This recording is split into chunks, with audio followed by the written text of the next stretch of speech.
Right now, at this very moment, there's a voice in your head. Can you hear it? I'm not good enough. I'm going to fail again. What will people think of me?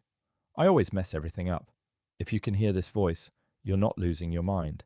In fact, it's quite the opposite. Your brain is actually trying to save you. But here's the psychological truth nobody's prepared to hear. The way you talk to yourself right now is either building your life or silently sabotaging it, and you don't even notice. By the end of this video, you're going to understand exactly why your brain talks to you the way it does, why it's so often negative and critical, and most importantly, I'm going to show you the exact psychological techniques used by therapists to transform that voice from your worst enemy into your greatest ally. This isn't motivational fluff. This is clinical psychology, neuroscience, and behavioral research that actually works. And if you've ever felt trapped by your own thoughts, stuck in mental loops, or exhausted by the constant criticism in your head, what you're about to learn will change everything. Let's start with something most people get completely wrong. What is inner dialogue really? 2:30, 4:30. When you talk to yourself silently or whisper under your breath, you're not just thinking out loud. You're activating a psychological process called internal self-dialogue or self-talk. This dialogue serves three critical functions in your brain. First, it interprets reality. Your brain doesn't experience reality directly. It interprets first, then reacts. That voice is your interpretation system. Second, it regulates your emotions. That inner voice is constantly trying to make sense of what you're feeling and why. Third, it anticipates threats and mistakes. It's scanning for danger, predicting what could go wrong, keeping you safe. Now here's what changes everything. The voice you use to interpret your life becomes your emotional truth. If you tell yourself, I'm not enough, I always ruin everything, I'm definitely going to fail, your brain doesn't debate it. It doesn't fact-check it. It accepts it as reality. From a psychological standpoint, that voice was formed by past experiences, criticisms you received, unresolved failures, and parental models. That's why many times it doesn't sound like you. It sounds like someone who marked you, a critical parent, a harsh teacher, a bully from your past. But here's where it gets even more disturbing, why your brain talks.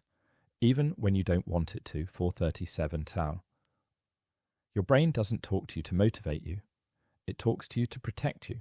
Evolutionary psychology explains that internal dialogue was born as a survival system. Its original function was to detect dangers, avoid costly mistakes, and predict negative consequences. That's why your internal dialogue tends to be critical, cautious, and negative, not because you're weak, but because your brain prefers to prevent a false threat than to ignore a real one. The problem? Today, we're not running from predators, but we are running from rejection, from failure, from social judgment. So your mind starts telling you things like, don't speak up, you'll look stupid. Don't try that, you're not good enough. Better stay where you are, it's safer. Psychologically, this is called negativity bias, and the more you speak to yourself from fear, the smaller your world becomes. What your inner dialogue reveals about you, 7:10 sound. Psychology doesn't analyze whether you talk to yourself. It analyzes how you do it, and that how reveals much more than you think. If your voice is aggressive, this usually indicates extreme perfectionism, learned self-demand, conditional love in childhood. You're not pushing yourself to improve. You're punishing yourself to avoid failure. If your voice is evasive, phrases like, I'll do it later, it's not that important, I don't care, these often hide fear of failure, fear of really trying. Emotional avoidance. If your voice is rational and calm, this usually appears in people who have developed self-awareness, who separate emotion from identity, who don't define themselves by a mistake. This type of internal dialogue isn't born, it's trained. And here's the uncomfortable truth. The way you talk to yourself today is the result of what you tolerated for years. If that hurt, good. It means you needed to hear it. Listen, if what I've shared so far is making you think differently about that voice in your head, do me a favor right now. Hit that like button. It tells YouTube to show this video to more people who need to hear this message. And subscribe to this channel, because we're not here to sugarcoat the mind. We're here to understand it. Every week, I break down psychological concepts that actually matter, backed by research, not just feel-good quotes. Leave a comment telling me, what does your inner voice sound like? Is it harsh, supportive, critical? Let's start a real conversation below. And here's the thing, if you know someone who's constantly hard on themselves, someone who's trapped in negative self-talk, share this video with them. Sometimes the most powerful thing you can do for someone is show them they're not alone and that there's a way out. Now let's get to the part that's going to change how you operate forever. The mistake. Almost everyone makes 11:30, 14 cell. Most people believe they need to think positive, silence the negative voice, or motivate themselves more, and psychology says that doesn't work. Here's why. Your internal dialogue doesn't get eliminated, it gets reframed. When you try to silence it, your brain interprets that as a threat. When you ignore it, it gains more power.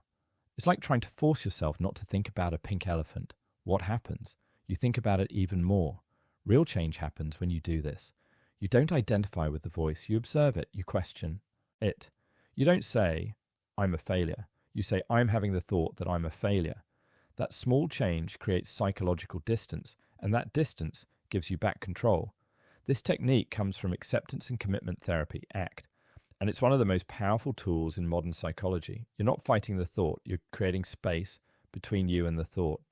When self-talk becomes dangerous, 14, 17, 30, talking to yourself isn't the problem. The problem is when that conversation becomes automatic, unconscious, and constant. Clinical psychology calls this mental rumination. Rumination occurs when you repeat the same thought over and over. You relive past mistakes. You imagine negative scenarios that aren't happening. You talk to yourself without reaching any solution. And here's the trap. Your brain confuses thinking with progress. But you're not progressing. You're spinning in circles. Neurologically, when you ruminate, the amygdala activates fear center. The prefrontal cortex decreases activity, reasoning center. The sensation of constant threat increases. That's why, after overthinking, you feel more tired, more anxious, more blocked. Not because you're weak, but because your mind is stuck in defense mode. Rumination usually appears in people who are highly self-aware, have high emotional sensitivity, take responsibility for everything learned, that making mistakes wasn't safe. So your internal dialogue stops being a guide and becomes an interrogator. Why did I say that? I should have done it differently. They probably think badly of me. These aren't looking to improve you. They're looking to punish you, to prevent it from happening again. But here's the hard psychological truth. Mentally punishing yourself doesn't make you learn faster. It makes you afraid to try again. And when talking to yourself only serves to blame yourself, your brain starts to associate thinking with pain. How to use your inner dialogue to your advantage. 1730-22a. Cognitive psychology shows that people with better mental health do 3 key things. 1. They talk to themselves in second person. Instead of, I can do this, they say, you can do this. Breathe. Think. Research shows this activates the same brain areas as when someone else supports you. It creates psychological distance and reduces emotional reactivity. 2. They use specific language. They don't say, everything went wrong. They say, this part didn't go as expected. They correct without humiliating. They don't attack themselves, they adjust. 3. They practice self-compassion. This doesn't mean being soft on yourself. It means treating yourself like you would treat a good friend who made a mistake. Would you tell your friend they're worthless and will always fail? No. So why do you tell yourself that? Dr. Kristin Neff's research shows that self-compassion is actually more effective than self-criticism for motivation and achievement. People who practice self-compassion try harder because they're not afraid of failure. They know they'll support themselves through it. Here's your practical exercise starting today. For 1 week, listen to how you talk to yourself when you fail. Don't change it. Don't sugarcoat it. Just observe it. Write it down if you can. What exact words do you use? Whose voice does it sound like? Is it helping you or hurting you? Because you can't change a voice you pretend not to hear. And when you start talking to yourself better, it won't be magic, it'll be applied psychology. So let's bring this all together. Your inner voice isn't the enemy, it's a tool. And like any tool, it can build or it can destroy, depending on how you use it. Remember, your brain talks to you to protect you, not to motivate you. The way you talk to yourself was learned, which means it can be unlearned. You don't eliminate negative thoughts, you create distance from them. Self-compassion is stronger than self-criticism. Rumination isn't thinking, it's spinning. The voice in your head has been shaped by everything you've experienced, but starting today, you get to reshape it. This isn't about toxic positivity or pretending everything is fine. This is about developing a relationship with yourself that's honest, compassionate, and actually helps you grow. Before you go, I need you to do something. If this video opened your eyes to something you've been struggling with, subscribe to this channel right now. Hit that notification bell so you don't miss the next video where I'm breaking down the psychology of anxiety and why your brain keeps predicting disaster. Drop a comment below and tell me, what's one thing your inner voice has been telling you that you now realize isn't true? Let's rewrite those narratives together.